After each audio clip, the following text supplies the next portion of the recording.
Ryan Sabey's here, Deputy Political Editor from The Sun. Ryan, very good morning to you. Mike. Before we talk about energy and before we talk about the pensioner fuel benefit being withdrawn, let's talk about what's on the front page of The Sun this morning and many other papers. This incredible release of 1,700 lags coming out of prison. We had a camera yesterday pointed at HMP Brixton, and it was quite a surreal scene to see this door sliding open and people coming out with all sorts of bags, some of them covering their faces, some of them dancing, some of them in other parts of the country having champagne corks, you know, flying in the air and, you know, being treated like superstars. Yeah. One guy getting driven away in a Lamborghini. Let's hear from a guy called Stephen Quinn, who's a convicted burglar.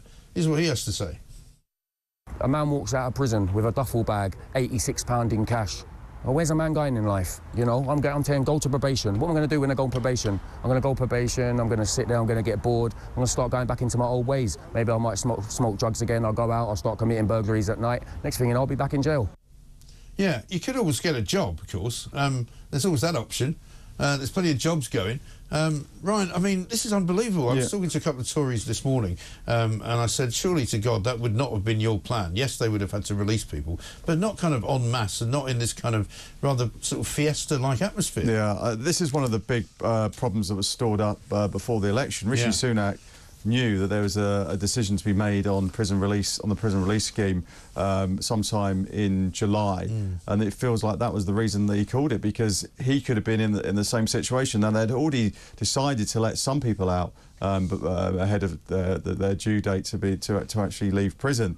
But the way they've done this in terms of, you know, 2,000 on one day is a lot. We've had complaints from, you know, the prison service. We've had complaints from the probation service over the past few weeks, just saying actually getting a handle on this and to actually make sure that you know, even if criminals are being released, they have somewhere to stay. Yeah. Because a lot of people, you know, they won't have family to go to, as that guy said there, that he has £86. How far is that realistically going to get you? That's the problem. And you're going to go back. So it's all very well and good releasing all these people en masse if they've gone through sort of rehabilitation, the probation services. Which they haven't. Yeah, exactly. The probation services have found somewhere for them to stay for a few weeks. But in some cases, that's just not going to be the case. And then you've got to think about the victims. What happens if the probation services haven't told the victims which they believe they haven't? I think they've done their very, very best to try and get through to them, but sometimes they may not be able to do that. So if there's criminals walking down the street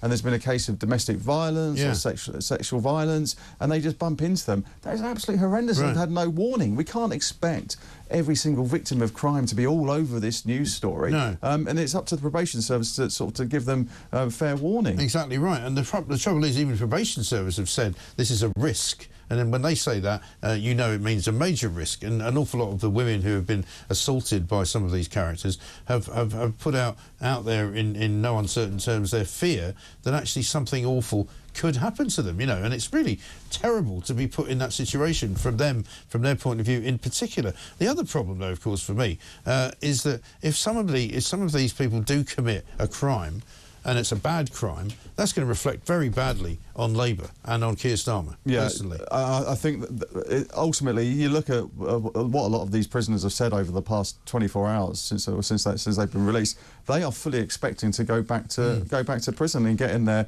bad ways again because of the sort of rehabilitation, the fact they're just not getting out that circle of crime. So you probably need to get more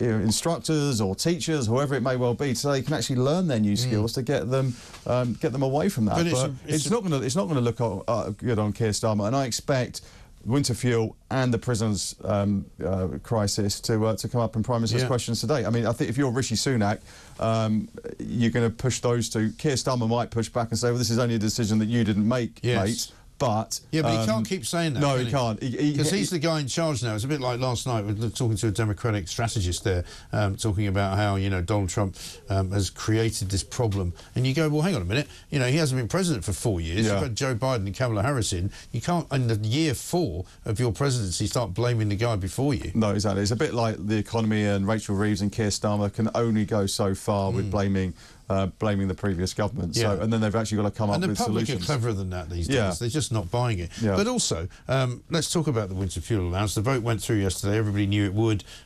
We were just hearing as well from Laura Trott, there was a very heavy whipping operation going on in Westminster. An awful lot of Labour MPs who wanted to vote against the bill actually ended up abstaining. I think there was only one that voted against. And then this morning we find out from the Telegraph that so many of them have been claiming their own winter heating allowance through the parliamentary expenses scheme. Yeah, no, exactly. And I think this is the issue. And as you mentioned, you know, could you put them all up in the same hotel, or could you put them up on a ship floating in the Thames? I think there's big sort of security concerns over that. But there must be some kind of better solution than claiming you can only live in one house at one time. So, well, how can you claim heating for a house you're not living in?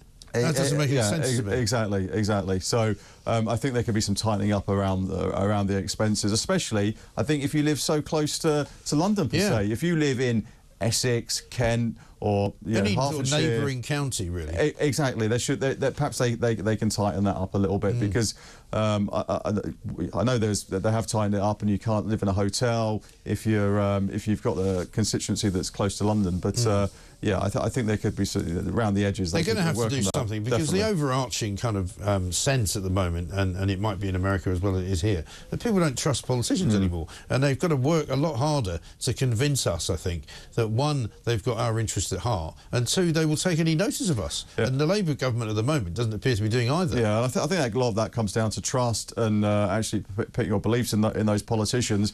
I didn't know that Labour were going to axe the Winter Fuel Allowance until Rachel Reeves stood up in the Commons and said it. No one did. That was not in the manifesto. It was in Labour's manifesto in 2015, 2017 and 2019 that they weren't going to cut the Winter Fuel Allowance.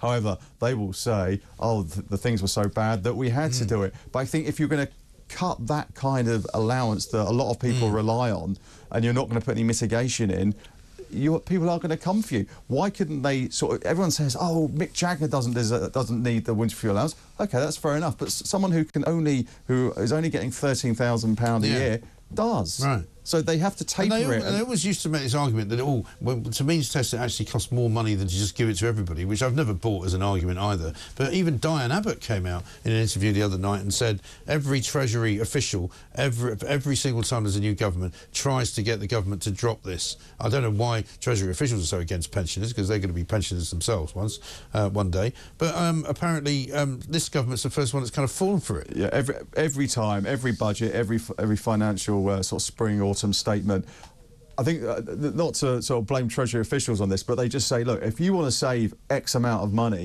you can cut Winter Fuel Allowance. If you want to get some extra money in, you can put up income tax by 2p. And then the Chancellor of the day has to make the political judgment of whether it's the right thing to do and whether they think morally it's the right thing to do. And in this case, I think it seems like they may have just panicked a little bit, and they thought, well, 22 billion, we've got to look tough.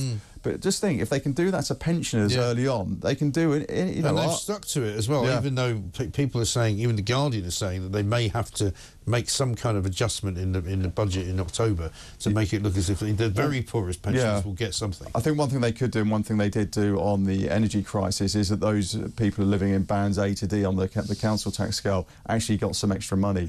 I just wonder whether they do something like that. I know Martin Lewis, the financial expert, he was actually in to see the Chancellor yesterday, and you just wonder whether, with his influence and with the influence of him, but also with all the MPs and the clamour from the public, they just do something. They may try and dress it up as something else, but you just wonder whether they get some extra cash come at the end of October. I think so. Ryan, good to talk to you. Thanks very much indeed.